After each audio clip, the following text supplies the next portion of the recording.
Hello everyone, welcome to the 10-point transition checklist. Now I'm going to cover these 10 points in no particular order because everyone needs to do all of them. And that's whether you're going from GB to Europe, Europe to GB, or GB to Northern Ireland to GB, or Northern Ireland to EU, or EU to Northern Ireland. We have 6 options available to us these days. So all of these items on our checklist cover all of those different types of transaction. They are also all relevant and all will stand the test of time until the 1st of January, notwithstanding what happens to a free trade agreement or not between GB and the EU. So it doesn't really matter what's discussed and what's decided, if anything. Whether someone says we have WTO rules or we don't, these 10 items on the checklist are going to have to be done and dealt with in order to move goods around on the 1st of January onwards. So we start with thinking about tariff numbers. Now we're going to need a tariff number, that's a commodity number as some people call it, for all goods crossing the border, whether that's between us and Northern Ireland, in GB and Northern Ireland, or whether it's between GB and the EU or Northern Ireland and the EU. So whichever way your goods are going, you're going to need a tariff code before they move. And the bad news is you don't just need one for every item, you need 2. Because depending on what route your goods are going to take, you're going to need the UK global tariff list, which is the UK's own list of tariff codes and duty rates. And you're going to need the European list, if you're importing into the EU, of their tariff rates and their tariff codes. And from the 1st of January, those are 2 different things. You'll have different tariff codes potentially and different tariff rates. So you're probably going to need both, particularly if you're transiting via Northern Ireland to the Republic of Ireland, or you're exporting to the EU, or you're importing from the EU. So really, you're always going to need both. So can your systems cope with that? Do you know where to find them? Have you noted what they are and the different duty rates that apply? They're both available today for you to look up. And this could be a lengthy task because if you've got thousands of products or components or parts, because it applies to everything you move, whether it's worth a penny or £1 million, then you're going to need a tariff number. So you need to be looking up those tariff or commodity numbers from today. There's no time to lose in working out what they are. That's why they're the first point on my checklist, because that's going to take some time. So the other thing we've got to look at when we look at both of those tariff listings is there's going to be different quotas for some products. And those products, we don't yet have the UK quotas in full. In part, that's because that bit is under discussion with the EU. So just the quotas part is still under discussion with the EU. Everything else is already out there for you to use. And your product may very well not attract a quota. And it might not attract any import duty into the UK either, which is a very valid thing to think about if you are importing and you're basing the answers to some of these extra points that we're going to talk about on whether or not there's duty to be paid. So the second thing to think about is documentation. Currently, between the UK and the EU, if you want to move goods, you don't have to produce an invoice at the time of goods movement. From the 1st of January, you do. You need an export invoice at the very least. You could have a commercial invoice at best. But an export invoice and an invoice from your supplier, if you're importing, are essential before the goods move. So you've got to ascertain who's going to produce that, how is it going to be produced, and where is the data to go on it to be found, and how do you get it onto it, depending what system you're using. Is it as simple as a Word document, or do you have a massive ERP system that's going to have to be persuaded to print one? So that's the next thing. What about the documentation? We also need documents such as export licenses to go to the EU for certain products, for certain receivers, because licensing is not just a product, it's also who's it going to and what are they going to do with it. You're going to need perhaps phytosanitary or health certificates, depending on your product. All these will need to be obtained before the goods move, and in some cases before the goods even load. So this is something we now have to do early that we didn't have to do before. So who's going to gather that data? Who's going to get the document produced? Where is that to be produced? And how are you going to get it to the people who are crossing the border? The freight agent or the haulier or whoever it is. How is that to be transported as a real document or even as a scan? How are they going to get it? You need to be starting thinking about that today. So we need the full weight of documentation for all exports to the EU and to Northern Ireland from day one, from the 1st of January. We need some additional documentation for imports from the 1st of January, depending on the type of goods. So you're looking there for health certificates and things like that. But we don't need most of those until the 1st of April. So you've got to decide which ones you can have when. If you can get them for the 1st of January, I would suggest you do.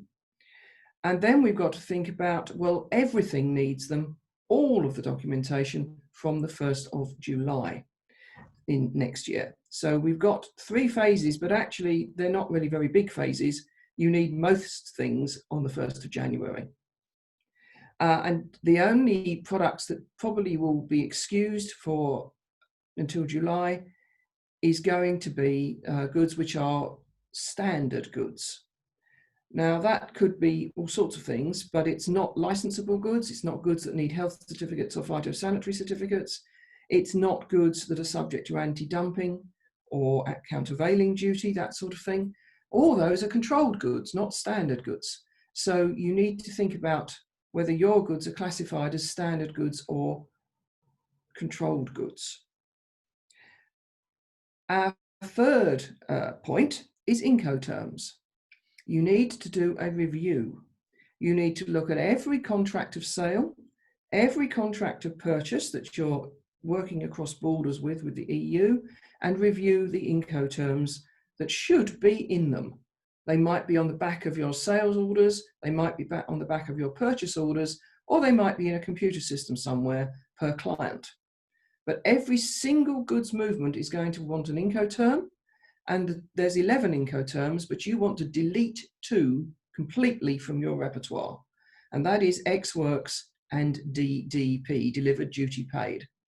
Those 2 terms need to be removed from your repertoire altogether because they don't work for goods crossing the borders in the normal way.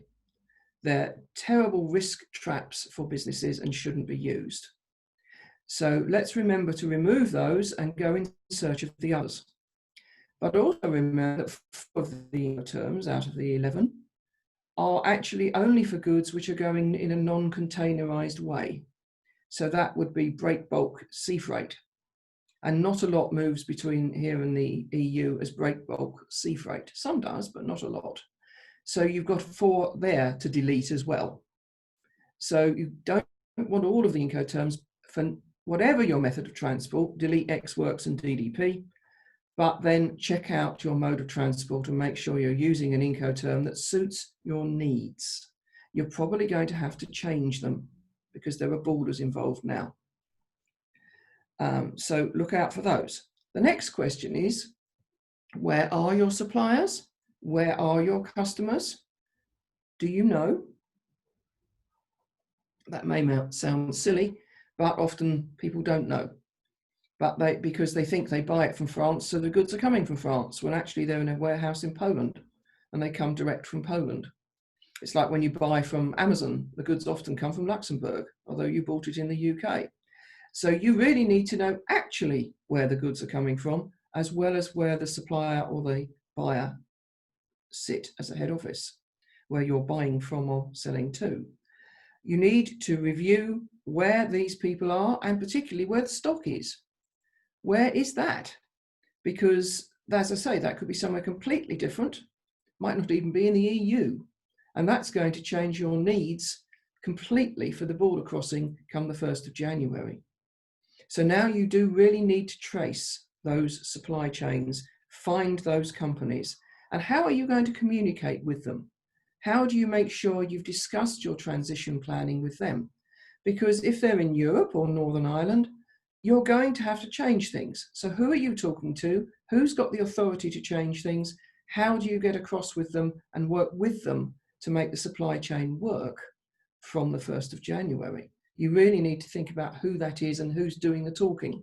You may need a team. We then have to ask ourselves, well, we found the companies, but what status do the companies have? Where are the company registrations? Because this is another thing. In Europe, you could have a company registered in France who's actually selling to you from Germany, and the goods are moving from Poland. All of which is perfectly acceptable today and totally unacceptable from the 1st of January. Because that company may not be able to act as the exporter to you because they're registered in the wrong place. And they certainly wouldn't be able to act as the importer unless they had a company registered over here in GB or Northern Ireland.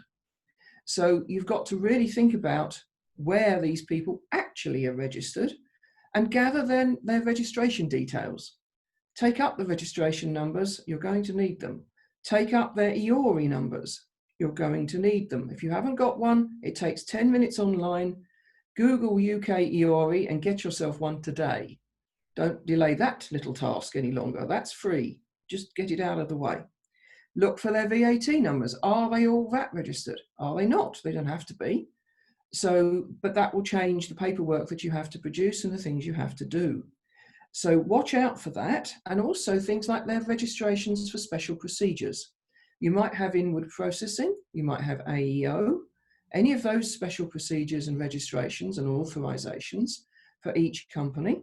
Well, which company has them? Is it the people in Poland, the people in Germany, or the people in France? How will that impact on the UK when we go over on the 1st of January? Because what was a pan-European authorization stops immediately on the 1st of January. It remains pan-European for the 27 member states, and it ceases to exist altogether for the UK. So you may need companies to be obtaining new authorizations. It's a lengthy process. They might want to start very, very soon so that we are sure they've got them in the right country at the right time for the 1st of January. So that's something else to look out for, and also to find out where the freight agents are. And are they something that's called CFSP approved? Because that's going to be a vital procedure from the 1st of January. And if they haven't been approved for it, they can't do it, and nor can you. But maybe you'd like to be approved for it. So perhaps you want to start getting it for yourself. Look out for that. We then look at our routing overall, as I've suggested, but specifically which ports and which airports are you going to be using? Because they are different. They have a choice under the new rules to go 2 different ways, which is going to completely alter your documentation requirements. You can have a pre-lodgement port or airport, and you can have those who are not pre-lodgement, they're inventory linked. Do you even know? Well, you need to know. And your hauliers, your freight agents, and everyone else needs to understand that they're not freely available now. Certain goods will only be allowed to come into the UK from Europe through certain ports. There's actually lists for certain goods, things that are foodstuffs, for instance, or for CITES goods, the endangered species goods.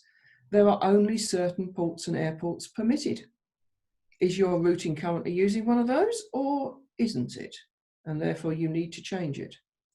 And that brings us to mode of transport, which is my 7th point, which is, do you know, are you using a combination of road freight, sea freight, air freight, just air freight? Are you going across on what we call the short sea crossings by road on a ferry? Are you not? Are you flying over? Are you transiting?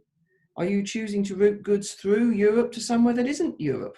Or receiving goods from somewhere that isn't Europe by driving through Europe, for example? You need to understand that because the paperwork's changing from the 1st of January. So it's not just where is your supply chain and who are the players, but which ports and airports are being used and what's their status on the UK's 2 options for ports and airports. This also needs to be known. We then go on to the data, and data is going to be key, and it's going to be wanted at a different time to it was wanted previously. Before, we could get away with having data sort of after the truck left, we let him load, you know, he was making his way to Dover. We'd kind of sorted out when he got to Dover, and then when he hit the other side, we'd kind of sort out the French end. That's no more. You've got to sort out, if you're leaving the UK, pre-loading, you've got to have all the UK paperwork in place, 1st of January. Then you've also got to have all the arrivals paperwork sorted out pre-loading, because he's not going to be allowed into Kent until he's got all of that certified and sorted. And he won't be allowed on the ferry even if he makes it through Kent, which he's not supposed to. So you've got to decide what paperwork you need. You've a little more leeway with sea freight and with air freight. So unaccompanied trailers might become a better option for you rather than the accompanied sort. Now that data collection leads us on to 2 new systems, my point 9, which is called GVMS, you may have heard of that one, and Smart Freight, you may or may not have heard of that one. They are, for the record, 2 separate systems that do 2 completely different things, and there is no intention for them to talk to each other. So you've got to sort that out immediately. GVMS is a goods vehicle movement system, so it's all about haulage, particularly for the short straits, and your driver's going to have to put a lot of details into the GVMS system. It could be a website or an app, we're not entirely clear yet, depends on your equipment, and that data will give the green light to load, or it will refuse. And if it refuses, you're not loading. It's as simple as that. Having got past GVMS and got a green light, which incidentally is going to link to a permit to allow him to move in, or she to move into Kent to approach the ferries for the short straits crossings. So no GVMS, no permit, no getting into Kent at all is the idea, and it can be done based on the vehicle registration number you see of the vehicle. So the police will be ready to pull them aside and send them to the naughty corner, one of the vehicle parks, where they're going to have to spend quite a while being sorted out if they manage to try to get as far as Kent. So you really need the green light on GVMS before you start, before you load. You then need Smart Freight sorted out. Now this system is all about what's needed in Europe, because obviously import entries are needed into Europe, and we're going to have to get those done before the haulier gets on the ferry. So look very carefully at what you've done in advance of loading for arrival the other end. Now, it may not be you, it could be your client. So you've got to sort out whether they've done it or not in order that this can be entered into Smart Freight and they're allowed to go. So again, this is putting all of that data requirement right up front, pre-loading. So let's not skimp on that. Let's remember someone's got to collect that data, someone's got to pass it along through freight agents and hauliers and warehouses, and then and only then can it all work nicely so the goods will actually move. And then I'm going to move to my last point, point 10, which is internal knowledge in your company. Because it's all very well, people like myself talking about these new systems and processes, and we can do it in great detail as and when needed. But what about in your company day to day? Who knows what tariff numbers means? Who knows how to collect the origin or the value of goods for customs purposes? Who's overseeing this? Who's making it happen? What skills and knowledge do they have? If they've only dealt with Europe previously, maybe not a lot. Not their fault, haven't needed it, but now you do. There are government grants available today that give you free training.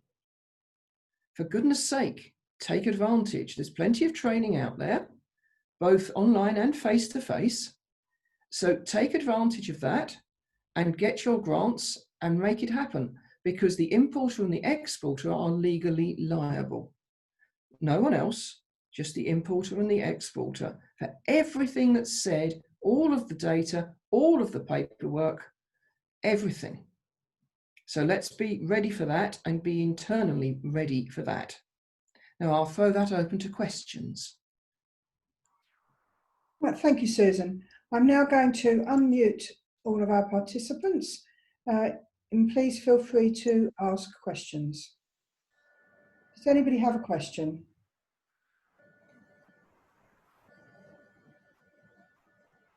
No? No questions. Very well. No questions. Well, you've had my 10 points.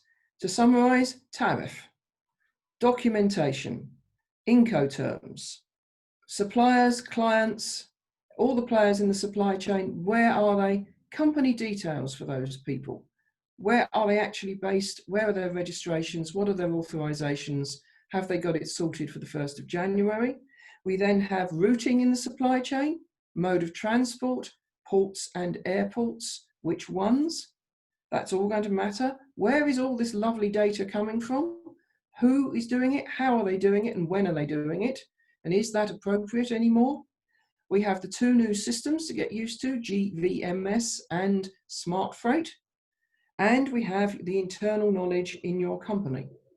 So who's got that knowledge? How are you going to spread it around? Who's even talking about it in your company today? Have you got some sort of team, a task force, or are you going it alone, which is fine, but you need to start now. We haven't got many weeks left until the 1st of January when everything changes.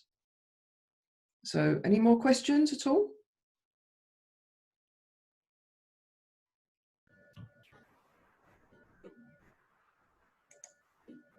Oh, thank you. No more questions, thank you. In that case, we'll wrap it up there then, I think. Thank you.